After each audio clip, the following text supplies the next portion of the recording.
welcome to my channel. My name is Jessica. Thank you for watching. I am back. Now, I know you guys don't want to hear a whole bunch of excuses, so basically I'll just fill you in quickly. I was gone over the whole holiday and I got back and literally was gone every single weekend because of something we were traveling for.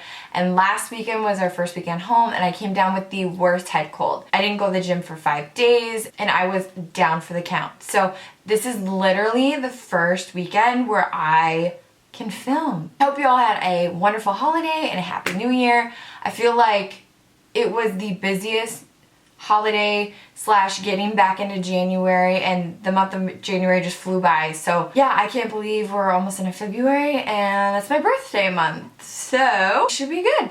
Oh, also I got my hair cut. So I don't know if you can really tell, but it's way shorter in the back. So I can't do a ponytail anymore, but I just felt like my hair was so thin to have it be shaved on both sides that I just got the itch to cut it again. So I think I'm going to go a little bit shorter even next time, but yeah, new do.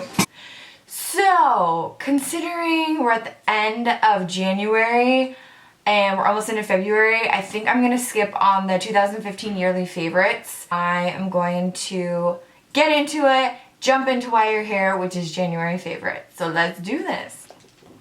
The first favorite of mine is a highlighter. Shocker, right? This is the Becca Shimmering Skin Perfector in Moonstone. Now, I am really digging this. The Becca Shimmering Skin Perfectors are my absolute favorite highlighters. They're so pigmented, so smooth. You don't get any grit. I have it on today, actually, layered with another highlighter. I have it layered with the Makeup Revolution Baked Highlight in Radiant Lights. It's kind of like a pinky-ish one, but this is mainly what I have on. And since I've been more fair in the winter months, I've been wanting a highlight that's a little bit lighter than Champagne Pop or Opal. Champagne Pop, Opal, and Moonstone. And Moonstone, as you can see, is just the lightest one, but it's not too light. And it's just like the most beautiful goldish, neutral highlighter. Like, it's just so pretty. So here you can see it on my hand. It's just gorgeous. It's super soft, super pigmented, and I love these. These are my go-to highlighters. Digging that. Next is the Becca, what is this called? Becca Under Eye Brightening Corrector. I've used this in previous videos. I think it would be better suited for lighter skin tones, but I have seen medium skin tones use it and it looked beautiful as well. Basically, I put this on first before my concealer and it just really brightens up the under eye area.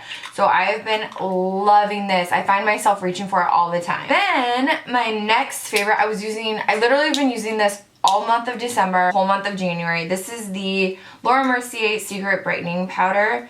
And I like this for the under eye better than the translucent powder because the translucent isn't as finely milled as this one, and this one does give a tiny bit of that reflective property, so it does help to really brighten the under eye. And I like a bright under eye, so I've been loving this, but basically it just looks like a super white powder. And I'll either use the pointed tip of my beauty blender or just a really pointed brush, dip it in and just kind of really pack it on and then just dust off any remnants. And I noticed that it really helps my concealer to last, brightens up the under eye, and I've been really digging this product. Next is an eyeshadow. I have it on today. This is the MAC Soft Brown Eyeshadow. This is just a really nice neutral color.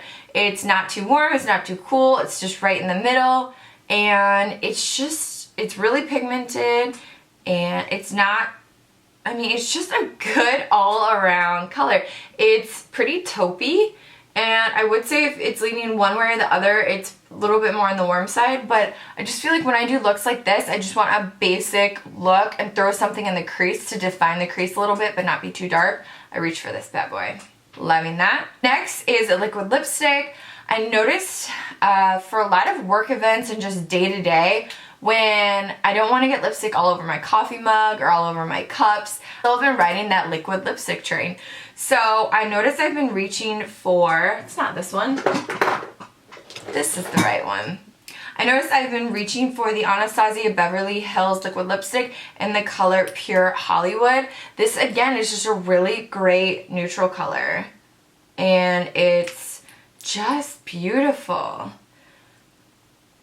See it here, and I really like the Anastasia liquid lipstick formula. They're not too dry, they last long, they're not too moussey, but they're not too liquidy, so I'm digging it. But it's not what I have on my lips today. I actually have on today the Stila Stay liquid lipstick in the color Baci, B-A-C-I, I think that's how you say it.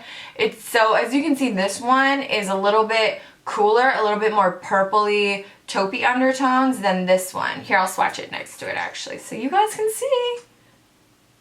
Definitely more purple and cool tone is the Stila one, and the Anastasia one is a little bit more brown and a tiny bit more warm. So, loving this. And this is the first time I've worn the Stila one, so we'll see. If you guys want to see a review on this, let me know. Alright, next one is also a lip product.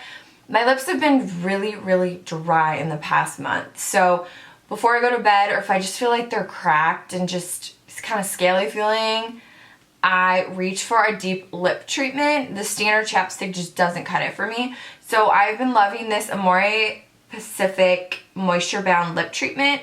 And this is just really nice. I got it at Sephora, and I don't know about you guys, but I do not, there's so many lip treatments and lip masks that are in the jar and you have to put your finger in it.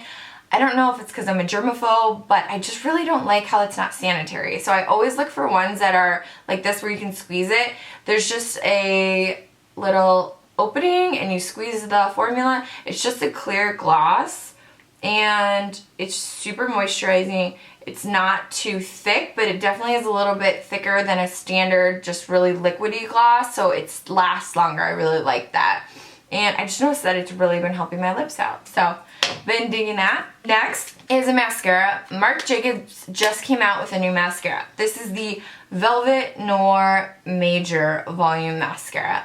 Now, I was really digging the, I told you guys about a sample I had of the Marc Jacobs Omega Lash Volumizing Mascara, and I love this. But sure enough, I went and got the full size, and it totally was way drier of a formula. And I heard that there was some issue, I think, with the latest batch. I don't know if that's because they were coming out with a new mascara. But so I ended up returning the full size of the Omega Lash and got this new Velvet one. And I'm really, really liking it. I'm wearing it today under these false lashes, so obviously you can't really tell. But it's just, it's really nice. I feel like you instantly get really big lashes, like nice volume. It's not too stiff. It's still pretty flexible. And it's beautiful. Look at this packaging. Ah. The one, it looks like this. So it is just a really nice kind of dips in the middle and then wider on the outside, so you can really kind of get into those lashes. But I've been digging it, so I've been using it literally every day probably for the past month, and I like it a lot. Next are actually the lashes I'm wearing now. I know it's kind of annoying because you can't really tell, but I have been wearing these all month long. These are the House of Lashes in the style Bambi, and I think these are a total dupe for the MAC 35 lashes. They are literally super like straight. I don't know if you can see. They're really, really straight and they're wispy, and they kind of come in like clusters. And I just like them because they're not, they have the clear band. So I really like it because if you don't want to do a super intense makeup look, but you just want to add some lashes to give a little oomph to your look, these are perfect. So yeah, House of Lashes, Bambi, I see you. I love those. Alright, last item is brow mascara. So I mentioned before that I got my eyebrows tattooed and I am obsessed with them. So all I have on my brows right now is this brow mascara. Basically just to add a little bit of texture, because I put foundation on, sometimes I get a little crazy and can get in my brows. So I just kind of like to always brush through brow mascara to just get any makeup out and just set the hairs in place. So I'll use this and just brush them upward and really try and get them to just look bushy. Because you know I like me some bushy brows. This is in the color Blonde. And as you can see, it's a really nice, cool, toned color. It's kind of hard to see here. But for a cheap, way cheaper alternative to all the other brow mascaras, like the Benefit Gimme Brow. I actually like this one better. I feel like it holds better, and I really like the color if you are a blonde. They also have darker colors too, which I'm sure would be awesome, but obviously I haven't tried those. So that is it for my favorites. I wanted to try and keep it semi-short and sweet. I hope you guys like these favorites. If you have any questions, leave them below. If you guys like this video, please give me a like. It helps me out. I'll see you in my next one.